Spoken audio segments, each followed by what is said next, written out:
Hello dear students, I am Akriti Lamba. I am a science teacher at Kendriya Vidyalaya. So as you know that in today's video we are going to be discussing and simplifying the chapter How do organisms reproduce? Before I start doing that, I want to mention that the presentation that I have used here, this I will be attaching in the description box below so that you can download it as per your future needs. So let's get started. How do organisms reproduce? Well, that is something that we'll eventually learn, but before that, I have a question. Why do organisms reproduce? What is reproduction and why is it so important that all organisms, be it a plant, be it an insect, be it an animal, be it even human beings for that matter, why do all of these living beings, they undergo this process? So if we go by definition, reproduction is a biological process by which an organism can produce individuals or offsprings of its own kind. So it is that process by which every living being can produce a new living being which is of the same kind, that means which is of the same species. But again, the question still remains unanswered, that why is it so important? What are the advantages of reproduction that makes it so important that we have a complete chapter devoted to it? So let's quickly study those three advantages. First of all, it is essential for the survival of species on Earth. So we know that our Earth comprises of millions or thousands of species, and all of us, all the living beings, we are mortal. At one day or sooner or later, we have to die.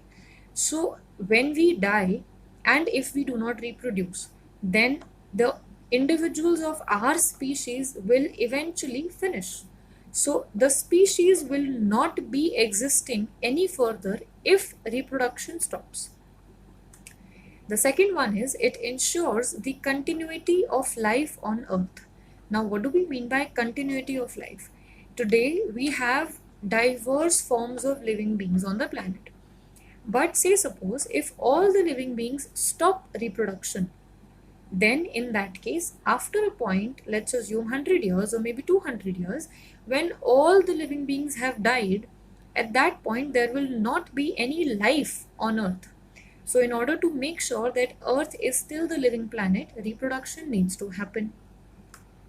And the third one is that it ensures the passing on of similar characters from the parents to the offspring.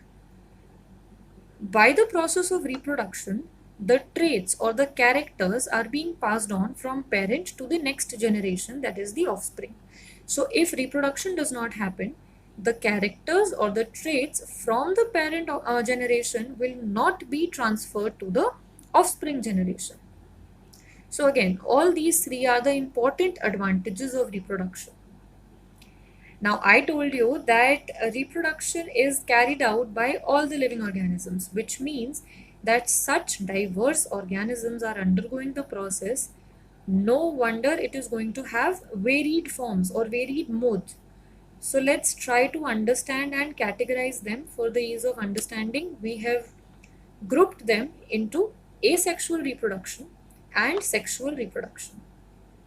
Now, what are these asexual and sexual stand for? So asexual reproduction basically means that mode of reproduction where only one parent is involved. That means only a single individual will be giving rise to a new offspring. Considering that there's only one parent involved, this is a simpler or a less complex process. It is going to be consuming less time, less energy, and it is exhibited or shown by simpler organisms. Lastly, one of the most important features is that the offsprings or the progeny that is produced by asexual reproduction, that is actually a exact carbon copy of the parent. That means all the characters which were present in the parent, they are present in the offspring also. Such offsprings which are exact copies are known as clones. So this was about asexual mode of reproduction. What is sexual reproduction? This is exact contrary of the same. Here, both the parents, that is a male, that's your father, and a female, that is the mother, are involved. Because two beings are involved, here it is a complex process, more time consuming, more energy consuming, and it is shown by higher organisms. One of the most important features here is that DNA recombination takes place. So DNA recombination is something that we'll be dealing with on with the next segment and the next chapter. But just to give a brief idea, DNA, or the deoxyribonucleic acid, which is the genetic material present in our chromosomes or nucleus, that comes from the male parent and the female parent. So in sexual reproduction, the offspring or the child is going to be comprising of DNA from the parent also, from the father also, and from the mother also. So in such cases where DNA has come from two different sources, it is going to recombine and then only form the offspring. So this process is known as DNA recombination. And the offspring that is produced contains the mix of characters of both the parents. So this is sexual reproduction. Further, if we try to study, asexual reproduction and sexual reproduction have their own types. Asexual reproduction can be categorized into 6 different categories: fission, fragmentation, regeneration, budding, vegetative propagation, and spore formation. So these are the 6 categories in which we can divide asexual reproduction. And that is our topic for today's class also. We will be dealing with asexual mode of reproduction. Sexual mode of reproduction we'll talk about in the next class or the next video. So beginning with the asexual modes, the first one is the mode of reproduction followed by the simplest living being. Amoeba, as we know, is a protozoan. It is a unicellular organism. That means it is a single-celled organism which is responsible for all its life processes, including reproduction. So again, I pose a question here. How does amoeba with this single cell, with this microscopic single cell, reproduce? So the answer here is by the process of fission. Fission in biology means the splitting or the division of the parent cell into 2 or more daughter cells. Now, I mentioned 2 or more. As a result, fission can also be classified into 2 categories where the parent cell is dividing into exactly 2 copies. So if it divides into 2 daughter cells, it is called binary fission. And if it divides into more number of daughter cells, any number, more than 2, that is going to be called multiple fission. Now, why are we studying this separately? Because binary fission is observed in a lot of cells. So let's take the case of amoeba only here. We have the amoeba cell. The first step is the cell gets elongated, the nucleus gets elongated in size. The next step is it begins to divide, as you can see. And finally, the nucleus has divided, the cytoplasm has divided, and the plasma membrane has now begun to divide. Eventually, if you see, this gets separated from here and you finally get 2 daughter cells. So this is the process of binary fission. The exact same process is followed by paramecium as well, where division happens along this plane, this transverse plane. And in the end, you get 2 daughter paramecium. So this was about binary fission. Next we have to talk about is multiple fission. Students, in case you feel that I'm going slightly fast, in between the transition of 2 modes, you can always pause the video. Multiple fission is very similar to binary fission. What happens here is that there is this single cell. This cell and the nucleus here, the nucleus divides repeatedly to form multiple daughter nuclei. This was exactly what was happening in binary fission also, just that there only one time division happened into two. Here division has happened multiple times, and the outer wall here is called a cyst. Why?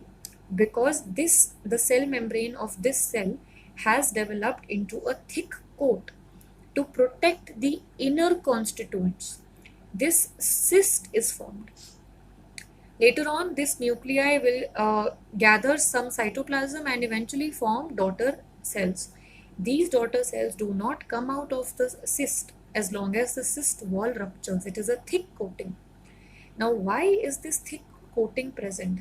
That is because of presence of unfavorable conditions. What do we mean by unfavorable conditions?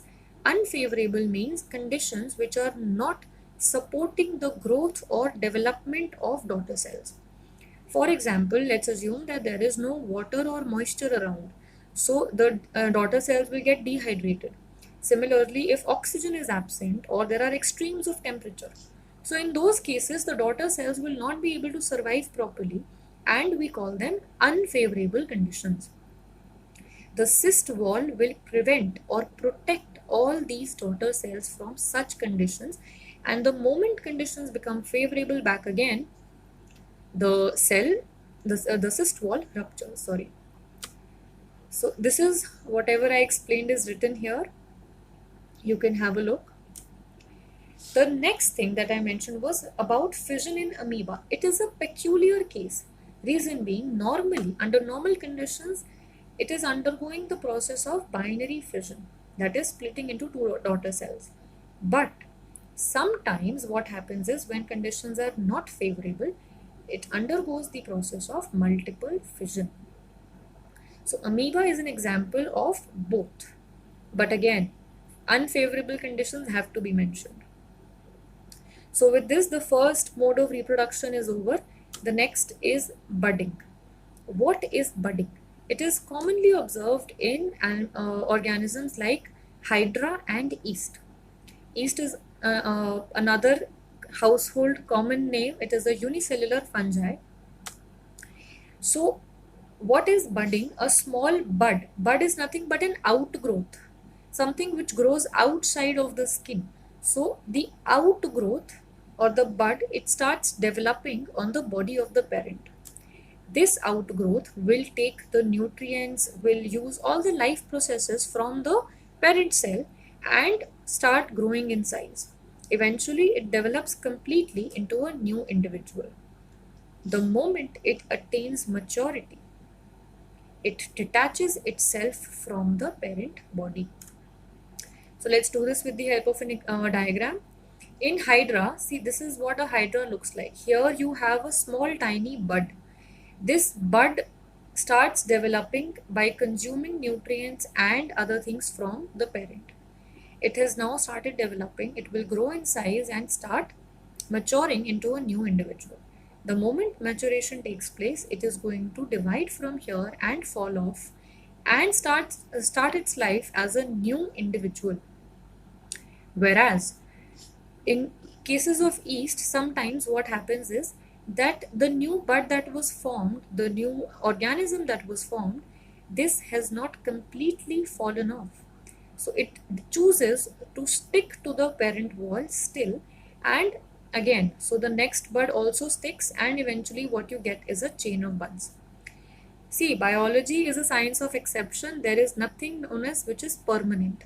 So budding, the bud may or may not fall off from the parent body. So that brings us to the end of the second mode of asexual reproduction. The third mode is fragmentation. What is fragmentation? The name itself tells us that here there are fragments which are formed. What are fragments? Fragments means small pieces. So as you can see in this diagram, what is happening is that there is this large cell body. This breaks down into 3 fragments here. And each of these fragments has the capability to again regenerate and form the parent cell. So this process is known as fragmentation. This occurs in multicellular organisms, but the organisms which have a simple body organization. For example, algae. The picture that I've shown here is of Spirogyra. It's a type of algae. The parent body breaks into fragments and each fragment develops into an entirely new organism. Very easy, very simple, right? So that was about fragmentation. The next mode is regeneration. This is very interesting. So regeneration, before I start off, I want to ask you, where in your daily life or where have you seen regeneration happening? It happens all around you, that I can assure you. Just try to think where it happens. And if you can't, then just let me give you a hint. So now I think you can all remember that for a lizard, what happens is, if in case due to some reason the tail gets lost, so what is going to happen is it gets broken, or it gets damaged, or it is lost. In those cases, the lizard is going to regrow or regain the tail back. Now, how does this happen? This is because it has certain tissues present here which will help to regain the lost body part. Now, when the organism is regenerating in order to repair the body, it is known as reparative regeneration. But when the organism is doing so in order to reproduce, it is known as reproductive regeneration. So here, this is the example of planaria. What you see is the organism, just like fragmentation, it got divided into three different pieces, and each piece has the capability to again grow back into a new individual, right? In lizards, if you see, the broken tail cannot give rise to the entire lizard back again. But in planaria, if you see, even the tail part can give rise to the entire organism. That is the difference between reparative and reproductive regeneration. So you can read this if you want.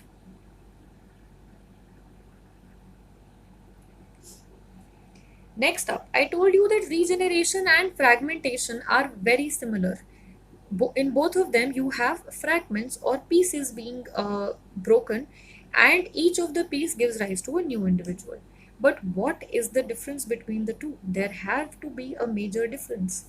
So here, if you see, fragmentation is a mode of reproduction only, whereas regeneration can be used for repair purposes also. Second thing, and the most important point of difference, is that fragmentation is more commonly seen in plants, whereas regeneration is more commonly seen in animals. So this is the most important point of difference between the two. Apart from this, fragmentation happens in certain fixed organisms, whereas regeneration happens in almost all living organisms. And on this note, I have another question for you. Where in the human body do we observe regeneration? I can assure you it happens in your body as well. But which organ undergoes regeneration when it gets damaged? So just find that out, and I'll wait for your answers in the comments below.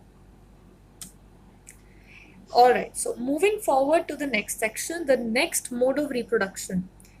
Can you guess which one is it? What do we see on the slide? We see a bread, and we see certain white deposits here and certain gray patches here. So what are these?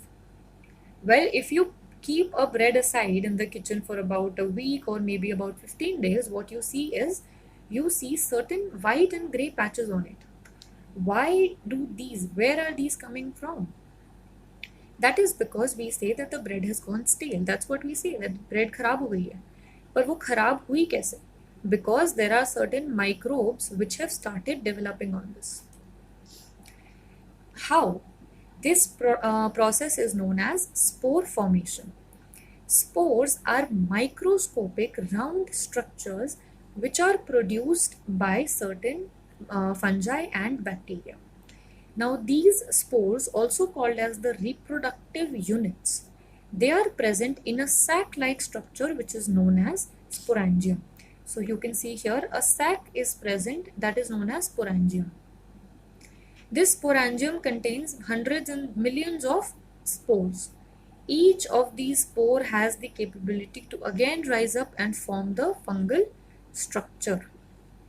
So this process is very similar to multiple fission, where also you had a outer covering and millions of cells inside.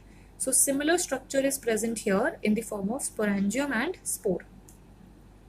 When the conditions become favorable, the spore sac is going to burst and each of the spore will reproduce to form a new fungus. This helps the organism to tolerate extreme conditions. So that was about spore formation, and this brings us to the last topic of the video, that is the sixth method of asexual reproduction, vegetative propagation. Vegetative propagation is a means of asexual reproduction in plants. In plants, this new organisms can arise from vegetative parts of the parent. Now, what are vegetative parts? Does the vegetable here mean vegetative parts? No. By vegetative part, I mean that any other part which is not the reproductive part.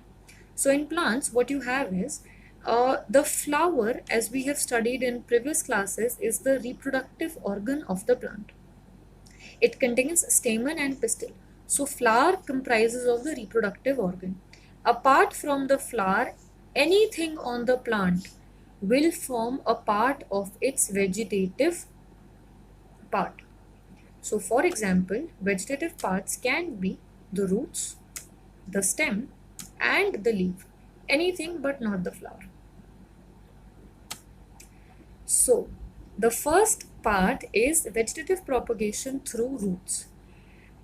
All of us have, I think in 6th or 7th, studied about modified roots.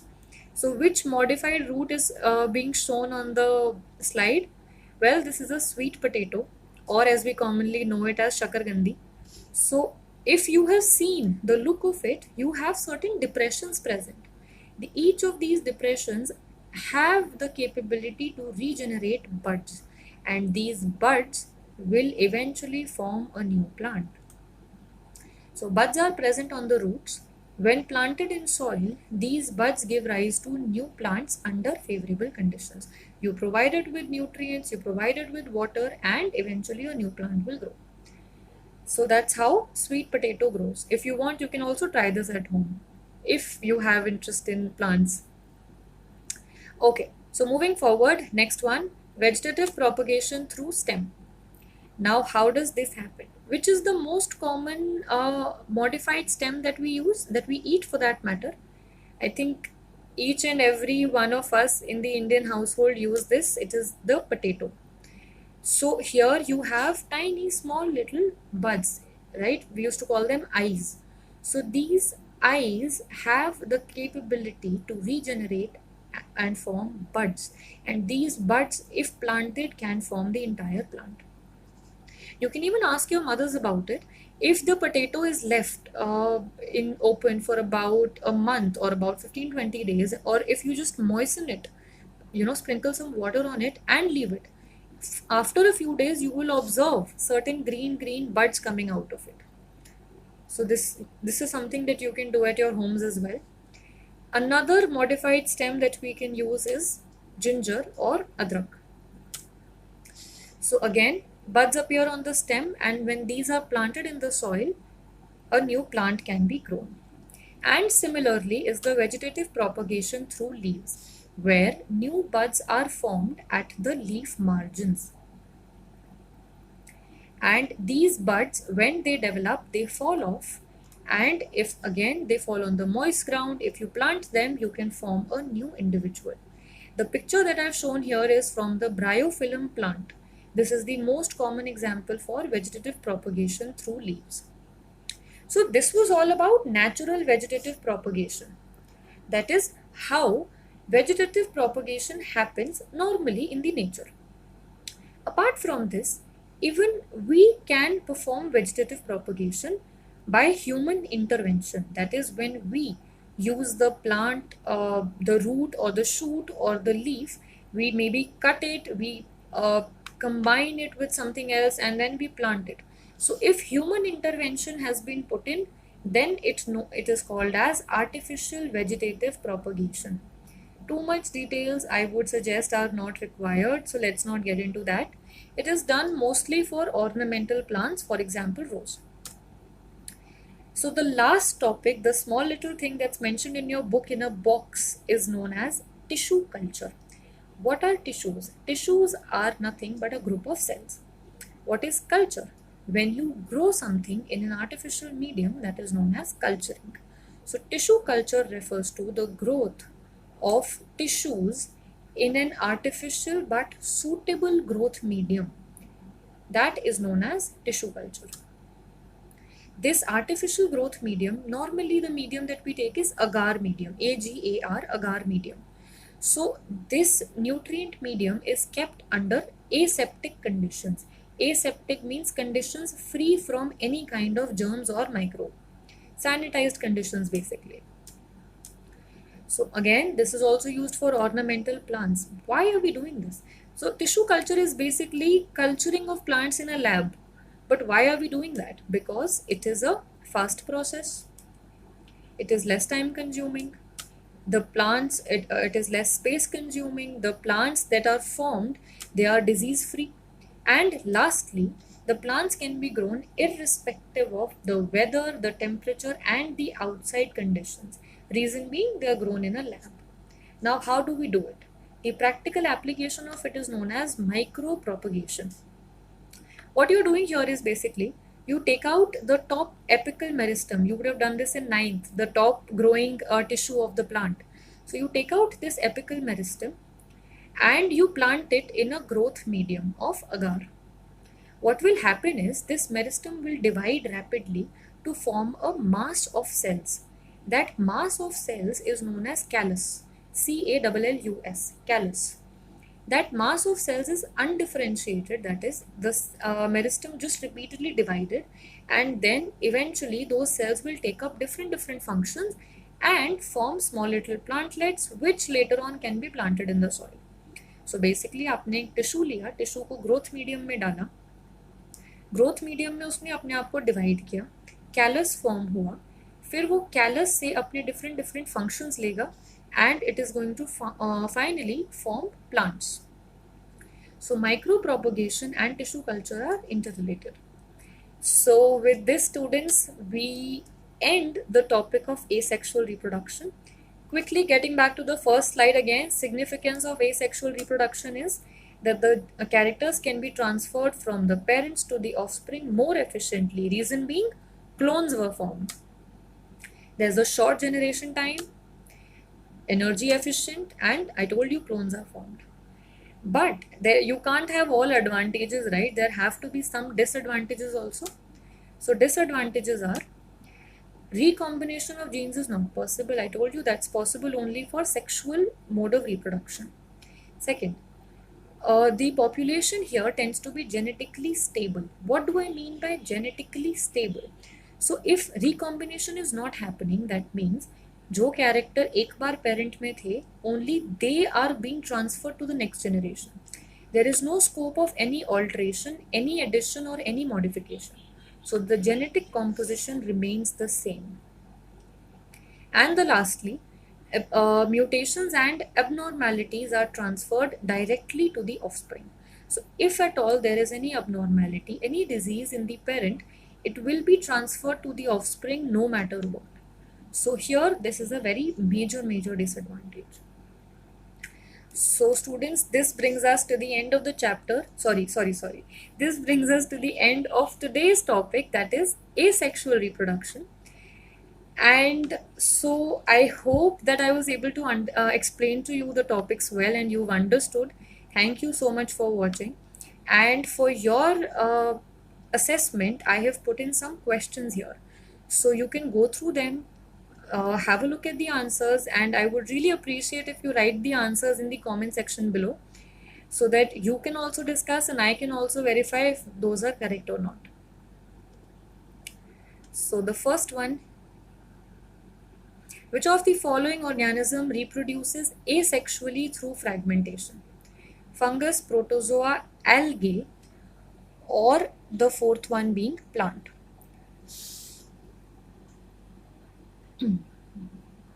Second question is, which of the following reproduces asexually through its leaves? You have to choose which of the following does that.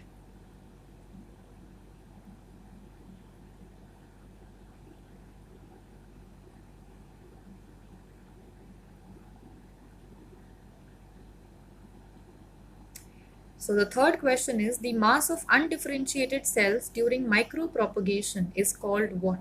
Thallus, callus, plantlets, or clones?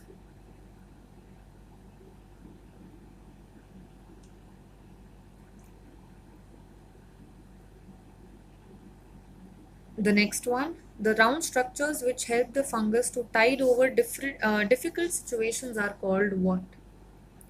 So you have to choose between one of the four options.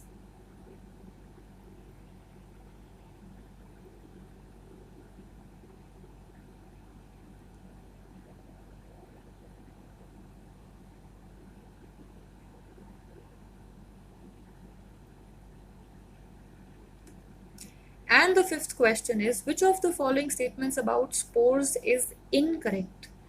So there are three correct statements and one incorrect. Choose the incorrect one. They are light in weight, they germinate to give rise to zygote, they are surrounded by a hard protective outer coat, they survive unfavorable conditions. So students, that brings us to the end of the video. I have given you 5 questions and I hope to get answers for all of them. Thank you so much for watching, and I hope that I was able to make you understand the topic.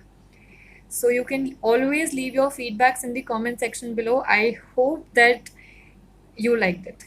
Thank you so much.